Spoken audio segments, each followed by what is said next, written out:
during the contraction of bodies in it. Ontario, California, May 29, 2011. On a quiet Sunday afternoon in a middle-class suburb, a call to 911 shatters the silence. His cousin, Carmen Montelongo, has showed up frantic to his house, telling him he had to dig something up in his backyard. She offers her cousins $5,000 to help her, and without thinking, they do this. But once they dig up the trash, their smell emanating from it causes them to gag and throw up. They back away from it, and that's what prompted the 911 call. They exit the home and they try to flee from the situation, but Carmen was quickly on their heels, following them with a trash can behind her.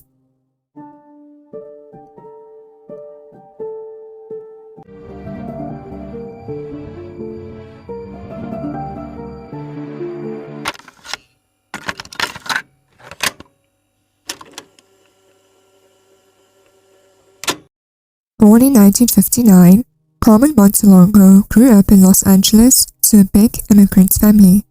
They were from Mexico, and she had several half-siblings and cousins. By her mid-20s, Carmen got married and she had 2 children, a son and a daughter. But that marriage didn't last. So by her 30s, Carmen was on her own and she was struggling to raise 2 children alone. So she worked at AAA, but that job didn't last long. She got fired. And instead, she started to work for herself. She worked as a consultant, helping recent immigrants from their move into their new home. She also helped them find a place to stay or a new tenant. And by doing this, she earned a commission. Carmen was a really outgoing person. She didn't have a lot of trouble in the dating pool. However, she did have a specific type. And her type was older men. This brings us to a man named Samuel. Samuel was born in 1948. He was a Los Angeles native, growing up in Compton, and later serving in the US military. He fought in the Vietnam War, and when he returned, he worked in the aerospace industry. By the time he met Carmen, Samuel was retired and single. He had been married before, and he had a lot of friends. He also was very close to his neighbors, and he would go to their parties and their children's parties. He taught them how to play baseball, and he was really looked at as a grandfather figure. Towards the end of April of that year, his friends and neighbors were calling Sam. They were checking in on him, since they hadn't seen him or heard from him in a while. But those calls would go unanswered. So in the beginning of May, one of Sam's friends would go and seek out Carmen. They phoned her and asked about Sam's well-being. But Carmen's response was, "Do not worry, Sam is taking care of personal business." On May 25, 2011, Ramon Martin, Sam's nephew, called the Los Angeles County Sheriff's Department. He reported that he hadn't heard from his uncle, 62-year-old Sam Wiggins, in weeks. However, that wasn't the only reason he called.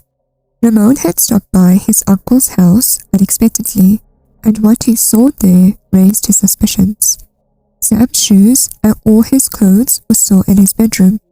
When he called the investigator to make this report, he also gave them someone to look at. 51-year-old Carmen Montelongo, the person that Sam was dating. The sheriff's department started a routine missing persons investigation, and while doing this investigation, they noticed something unusual. This was not the first missing persons report filed for Sam. A neighbor had filed one, and that had actually been closed. This was because they had seen Sam's car around town, and they knew that Sam never lent his car out, so they assumed it had to be him.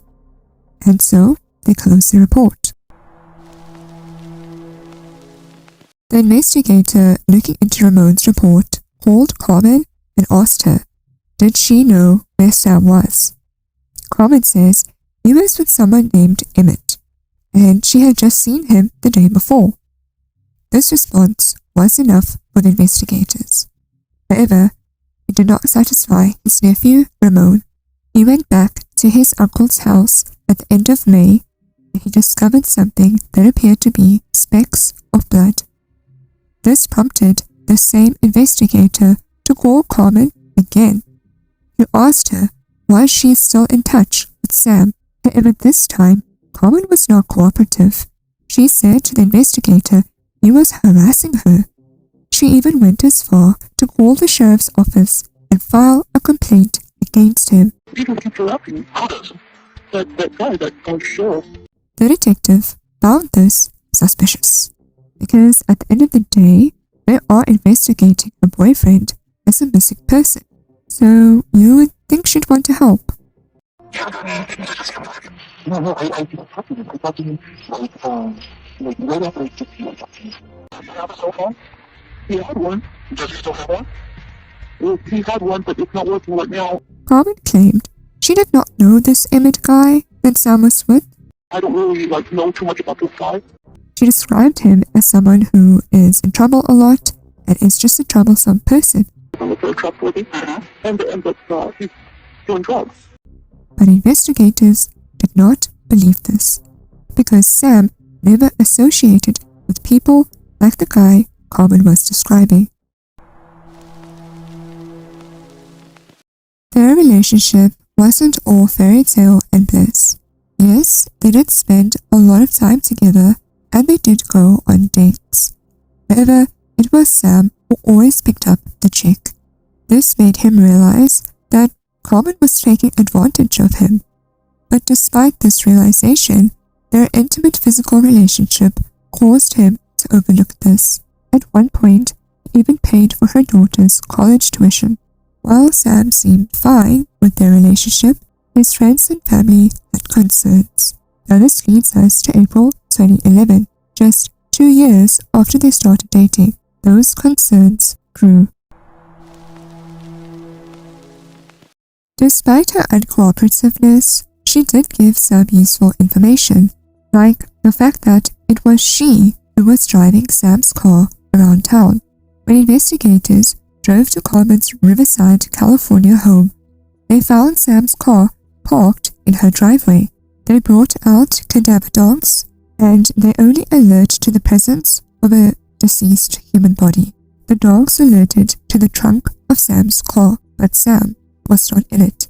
However, investigators now suspected that he wasn't only missing, but dead, bringing us back to that 911 call. On the same Sunday, while investigators are searching Sam's car with cadaver dogs, the police in Ontario are receiving a 911 call from a relative of Carmen's, saying she was digging up a body in his backyard. The police arrive in Ontario. There they find Carmen with a trash can behind her. She calmly steps aside and she walks to one of the police officers. The other officer goes over to the trash can. She pulls away a sweater off the top, and there she reveals a human torso and the insides of a human. Although they suspect it's Sam, Carmen was tight-lipped. She wouldn't say. The only thing she did say was, "That's the son of a who raped me." Carmen was taken into custody, but she refused to do an interview without a lawyer. She was charged with first-degree murder, and medical examiners confirmed the body parts were that of Samuel Wiggins. Investigators reconstructed how the murder took place. They believe Sam was attacked outside of his bedroom, being stabbed twice in his chest. He grabbed onto the wall and he fell over face first. Then Carmen stabbed him 22 times in the back. Once he was dead, she dismembered him, with some body parts being removed with a knife and others being sawed off. The timeline of when he was murdered and dismembered was around May 8th. They know this because that was the time that Carmen gave some relatives flower pots, and in these flower pots were the body parts of Sam, his head and his arms. Carmen's trial was on August 7th, 2014, and her defense was that she was raped by the victim. However, prosecutors were not buying this. They brought to light information that Carmen often supported herself by taking advantage of older men financially.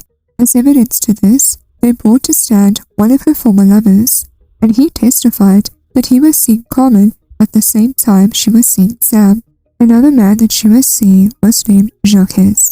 He was in his 60s and she was in her 20s when they started their relationship, a relationship that lasted 20 years.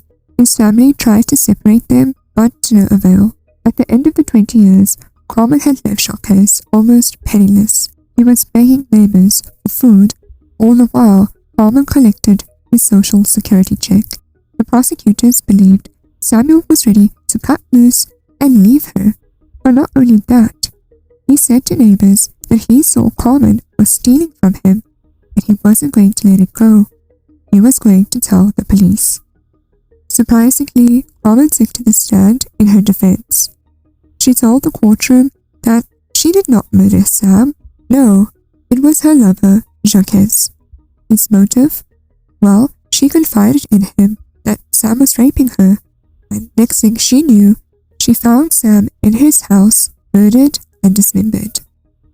To explain her actions of pulling his body parts in a trash can down the street, her response was, for the past 3 days, the sheriff's department was hounding her, wanting to see Sam. So she decided she would bring Sam to them, murdered and dismembered, and then say, here he is. But the kicker to all of this is that she was blaming this on Jacques, and he had already passed away in 2013, so she was blaming this murder on a dead man.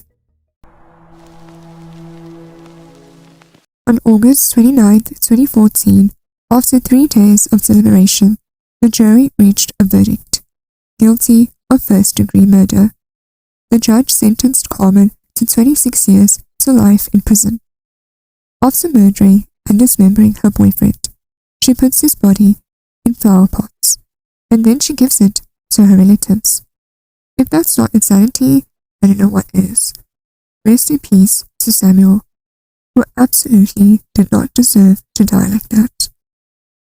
If you have any comments on this case or suggestions for future ones, please put them down in the comment section below.